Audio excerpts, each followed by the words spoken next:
اس film کی شروعات ہوتی ہے آرتھر یعنی ایکوامین سے۔ ہم سب کو پتہ چلتا ہے کہ آرتھر کی زندگی پوری طرح بدل جاتی ہے۔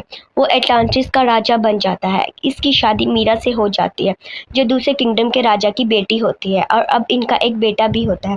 اب کہانی شفٹ ہو کر اس مووی کے ویلن پر آ جاتی ہے جو بلیک مینٹا ہے، جو آرتھر کی فیملی کا دشمن ہوتا ہے کیونکہ اس کی باپ کی موت کا ذمہ دار وہ آرتھر کو ٹھہراتا ہے۔ اس لیے وہ اس سے بدلہ لینے کا فیصلہ کر لیتا ہے، جس کے لیے وہ ایک پاورفل سوٹ بنا رہا ہوتا ہے تاکہ وہ آرتھر سے بدلہ لے سکے۔ اب ہم اس سٹوری میں ایک ڈاکٹر کو دیکھتے ہیں جو مارین سائنٹسٹ بھی تھا۔ وہ سمندر کے نیچے کریچرز پر سرچ کر رہا تھا، لیکن ابھی وہ اٹلانٹس پر سرچ کر رہا تھا تاکہ وہ اٹلانٹس کو دنیا کے سامنے لا سکے، تاکہ وہ یہ کرنے میں ثابت قدم ہو جائے کہ ایسی دنیا حقیقت میں بھی پائی جاتی ہے۔ اس سرچ کے لیے سائنٹسٹ انٹارکٹیکا جاتے ہیں اور وہاں کی برف میں سرچ کرنے لگتے ہیں، لیکن تبھی ان پر ایک آکٹوپس حملہ کر دیتا ہے جس کی وجہ سے وہ ادھر پھنس جاتے ہیں اور باقی ساتھیوں کو سگنلز بھیجتے ہیں تاکہ ان کی مدد کی جائے، اور ان کی مدد کرنے کے لیے ان کا ایک ساتھی آ جاتا ہے یعنی کہ بلیک مینٹا۔ وہ بھی ان کے ساتھ مل کر کام کر رہا ہے۔ وہ ان سب کی جان بچا لیتا ہے اور خود ادھر سرچ کرنے لگ جاتا ہے، اور وہ سمندر کی کافی گہرائی میں جاتا ہے۔ کافی گہرائی میں جانے کے بعد اسے ایک ٹوٹا ہوا بلیک ٹرائیڈنٹ دکھتا ہے۔ پھر بلیک ٹرائیڈنٹ اسے جوڑتا ہے تو اسے اس کا اصلی مالک نظر آتا ہے جس کا نام کورڈیکس تھا، جو بہت خطرناک لگ رہا تھا۔ وہ بلیک مینٹا کی یادوں میں گھس جاتا ہے اور کہتا ہے کہ تم نے میرا ٹوٹا ہوا ٹرائیڈنٹ جوڑا ہے، اس لیے میں تمہیں بہت زیادہ طاقتور بنا دوں گا اور تم اپنے دشمن ایکوامین سے بھی بدلہ لے سکو گے۔ اب پتہ چلتا ہے کہ دنیا کی صورتحال بہت خراب ہو گئی ہے کیونکہ گلوبل وارمنگ اتنی بڑھ گئی ہے کہ سونامی اور سیلاب آتے رہتے ہیں۔ اس وجہ سے باہری دنیا کے ساتھ ساتھ سمندر کی دنیا بھی بہت حد تک خراب ہونے لگ گئی ہے۔ اس وجہ سے سمندر کے کریچرز بھی مرتے جا رہے ہیں۔ سب کچھ دیکھتے ہوئے اٹلانٹس کی کونسل کی میٹنگ ہوتی ہے جس میں آرتھر بھی شامل ہوتا ہے۔ آرتھر کہتا ہے کیوں نہ ہم اپنی ایڈوانس ٹیکنالوجی کو باہری دنیا کے ساتھ شیئر کریں تاکہ باہری دنیا بھی ترقی کر سکے، لیکن سارے اس بات کو ماننے سے انکار کر دیتے ہیں۔ دوسری طرف بلیک مینٹا کا سوٹ پوری طرح تیار ہو جاتا ہے اور وہ یہ سوچ رہا ہوتا ہے کہ وہ کس طرح اٹلانٹس پر گھس کے اوریکیلکم کو چرا لے۔ اوریکیلکم ایک طرح اٹلانٹس میں پایا جانے والا ایک میٹل ہے جو پیٹرول سے چلتا ہے اور اس کے بہت سے فائدے ہیں۔ اب بلیک مینٹا پوری تیاری کے ساتھ اٹلانٹس پر حملہ کر دیتا ہے اور بہت تباہی کرتا ہے، جہاں میرا اسے روکنے کے لیے آ جاتی ہے۔ بلیک مینٹا چونکہ بہت طاقتور ہو گیا تھا، اس پر پلٹ کر وار کرتا ہے جس سے میرا بہت زخمی ہو جاتی ہے اور آرتھر اسے بچانے کے لیے آ جاتا ہے۔ پھر ان دونوں کے درمیان خوب لڑائی ہوتی ہے۔ تب تک اس کی ٹیم کو اوریکیلکم کے بارے میں پتہ چل جاتا ہے اور بلیک مینٹا ان کے ساتھ واپس چلا جاتا ہے۔ اب میرا کی حالت بہت خراب تھی۔ وہاں تب آرتھر کی موم آ جاتی ہے اور کہتی ہے کہ یہ بات سوچنے والی ہے کہ اگر بلیک مینٹا سچ میں اٹلانٹس میں اوریکیلکم کو لینے آیا تھا تو پھر ضرور کچھ بہت برا ہونے والا ہے۔ یہ سن کر آرتھر کہتا ہے کہ ان سب میں ہمیں اپنے بھائی اورم کی مدد لینی چاہیے۔ ماں بولتی ہے کہ کیوں؟ تو بولتا ہے وہ اٹلانٹس اور اوریکیلکم کے بارے میں بہت جانتا ہے۔ آرتھر کی موم کہتی ہے کہ وہ ایک دوسرے فشرمین کنگڈم کی جیل میں قید ہے، جس پر وہ جواب دیتا ہے کہ میں خود ادھر جاؤں گا اور اسے وہاں سے چھڑوا کر لے آؤں گا۔ پھر وہ اپنے بھائی کو اس جیل سے چھڑوا کر لے آتا ہے۔ ابھی وہ وہاں سے باہر نہیں نکلے تھے کہ وہاں کے گارڈز اسے روک لیتے ہیں، باہر نہیں نکلنے دیتے۔ لیکن اورم کی حالت بہت خراب تھی کیونکہ یہاں اسے ٹھیک سے کھانا نہیں دیا جاتا تھا، جس وجہ سے اس کا جسم بہت کمزور ہو گیا تھا، لیکن وہ جیسے ہی سمندر کے پانی پر لیٹ جاتا ہے تو اس کا جسم پہلے کی طرح طاقتور ہو جاتا ہے اور وہ اکیلا ہی سب گارڈ سے لڑ جاتا ہے، جس کے بعد دونوں بھائی یہاں سے نکل جاتے ہیں۔ راستے میں وہ دونوں ایک دوسرے کو اپنی زندگی کے بارے میں بتاتے ہیں۔ آرتھر بتاتا ہے کہ میں اٹلانٹس کا راجہ بن کر تھک چکا ہوں۔ اس پر اوم حیران ہو جاتا ہے اور کہتا ہے کہ جس گدی کو پانے کے لیے میں نے بہت محنت کی کہ میں راجہ بن جاؤں، لیکن وہ تمہیں مل گئی اور تمہیں اس کی پرواہ ہی نہیں۔ پھر وہ فش کنگڈم کے پاس گئے اور بلیک مینٹا کے بارے میں پوچھتے ہیں۔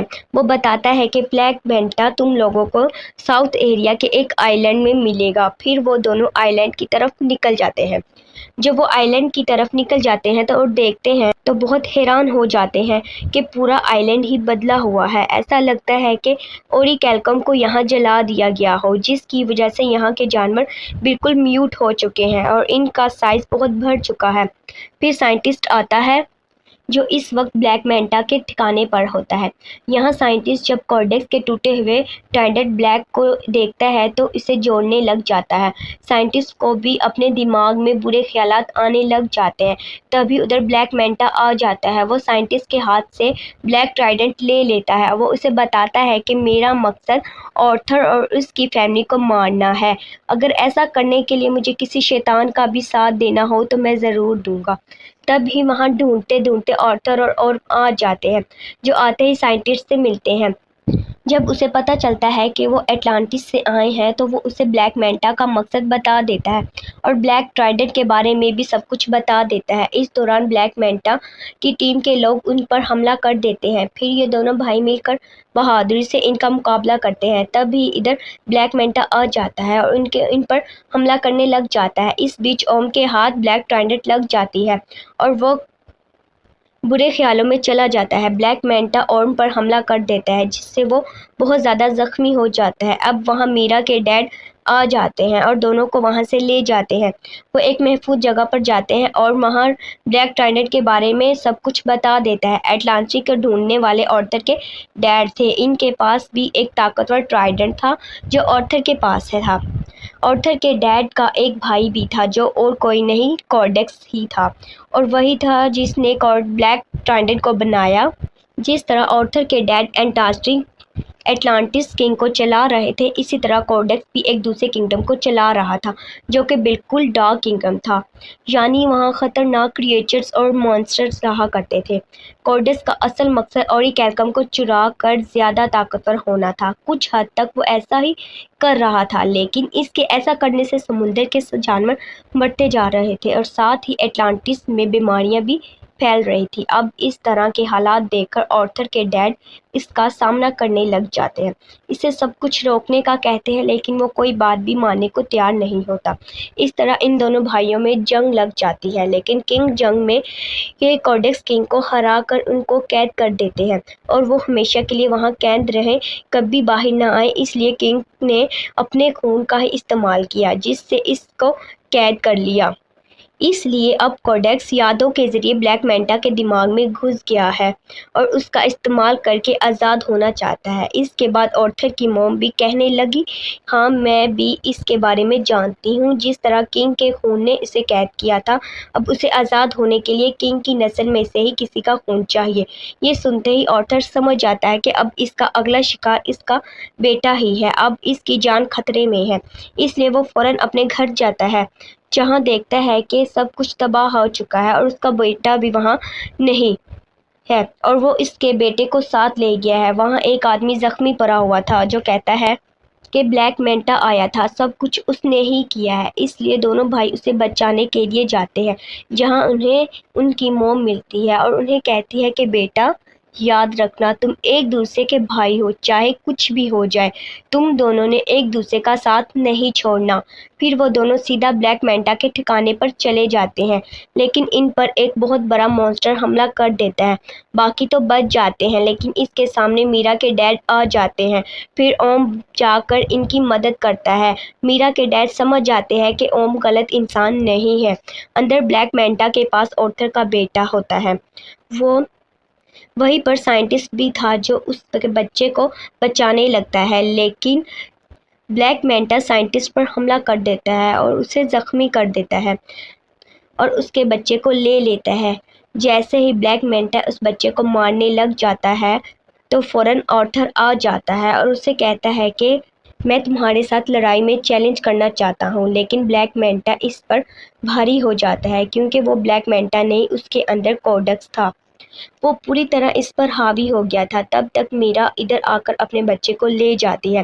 بلیک مینٹا اسے دیکھ لیتا ہے، اس پر بلیک ٹرائیڈنٹ سے حملہ کر دیتا ہے، لیکن اوم اسے بچا لیتا ہے۔